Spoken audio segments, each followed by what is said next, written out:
अगर मैं पुरुषों की स्पर्म काउंट की बात करूं तो 1920 से लेके 1940 के बीच में जो एवरेज पूरे वर्ल्ड वाइज की बात कर रहा हूं मैं, जो स्पर्म काउंट थी वो 100 से लेके 120 मिलियन के आसपास थी, जो 1970 में घट के 80 से लेके 100 मिलियन के बीच में रह गई।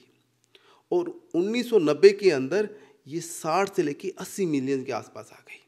और 1910 के अंदर या 11 के अंदर ये कम होके 50 से लेके 60 मिलियन पर ml के आसपास आ गई। यानी कि बड़ी तेज़ी से पिछले 50 सालों में डाउन हो रही है।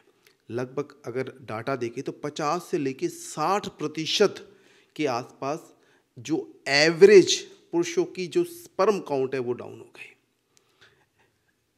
सबसे बड़ी बात यह है कि ये अकेली स्पर्म काउंट डाउन नहीं हुई, इसके साथ में उनके अंदर टेस्टोस्टेरोन का लेवल भी तेज़ी से डाउन हो रहा है।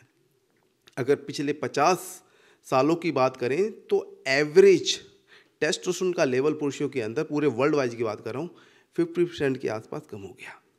ये बड़ी ही चिंता की बात है। ये मानव समाज के लिए बड़ी चिंता की बात है। ये कहीं ना कहीं अपने आप को अंदर से झंकोरने वाली बात ये है, और एक प्रकार से बड़ी ये हो सकता है अगर जगाने वाली भी बात हो, क्योंकि जिस प्रकार से आधुनिकता चलती जा रही है कि जैसे माइक्रोप्लास्टिक का यूज़ हो रहा है, पॉल्यूशन ज़्यादा हो रहा है, रेडिएशन है, मोबाइल के रेडिएशन है, जंक फूड है, ये सारी की सारी चीज़ें ये इस चीज़ को परेशान कर रही हैं। लोगों के अंदर क्या है कि एक्सरसाइज नहीं कर रहे, बैठे रहते हैं, अनहेल्दी लाइफस्टाइल। अगर एक वर्ड में बोलूँ तो ये अनहेल्दी लाइफस्टाइल है, क्योंकि जिस प्रकार से फर्टिलाइज का ज़्यादा यूज हो रहा है, अनहेल्दी है, जंक फूड का ज़्यादा यूज है, माइक्रोप्लास्टिक, मतलब हम प्लास्टिक के अंदर गर्म करके चीज़ें खा रहे हैं, हर चीज़ प्लास्टिक में आ रही है। तो बीच के अंदर तो एक रिसर्च आई थी कि किसी पर्सन की तो बायोप्सी की थी जब टेस्टिस की, तो उसके अंदर माइक्रो प्लास्टिक के पार्टिकल मिले। ये बड़ी बड़ी बड़ी परेशान करने वाली बातें हैं। तो इसके लिए मेरी जो युवा लोग हैं उनसे रिक्वेस्ट ये है कि देखो, आप जो भी अनहेल्दी लाइफस्टाइल है उनको चेंज करके हेल्दी लाइफस्टाइल के अंदर कन्वर्ट हो जाओ।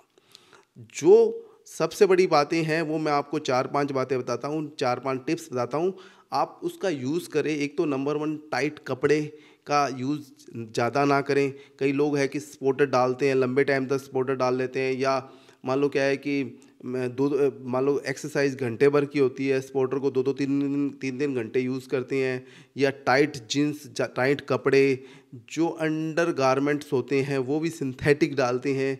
ये सारी चीज़ें हमारी क्या है कि टेस्टिस के टेम्परेचर को बढ़ा देती हैं। जब टेस्टिस का टेम्परेचर बढ़ेगा तो स्पर्म काउंट भी कम होगी, टेस्टोस्टेरोन का लेवल भी कम होगा। क्योंकि कुदरत ने जो ये पार्ट बाहर निकाले हैं तो कोई ना कोई साइंटिफिक कॉज है ना इसका, क्योंकि शरीर से 2 डिग्री टेम्परेचर इसको कम मिलेगा तभी जाके ये शुक्राणुओं का प्लस टेस्टोस्टेरोन हार्मोन का मैक्सिमम प्रोडक्शन कर पाएंगे। इसके अलावा आप प्लास्टिक का जो यूज़ करते हैं, प्लास्टिक के बर्तन के अंदर खाना या जो भी है, इन चीज़ों को जितना हो सके कम से कम करें। जो लैपटॉप है थाइस के ऊपर रखते हैं वो भी कम से कम यूज़ करें, क्योंकि वो भी आपके टेस्टिस के टेम्परेचर को इंक्रीज़ कर देता है।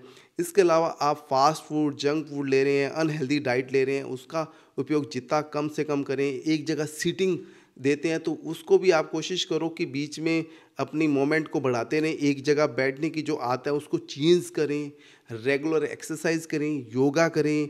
अगर ये सारी चीज़ें करेंगे तो हम इन चीज़ों से काफ़ी हद तक अपना बचाव कर सकते हैं।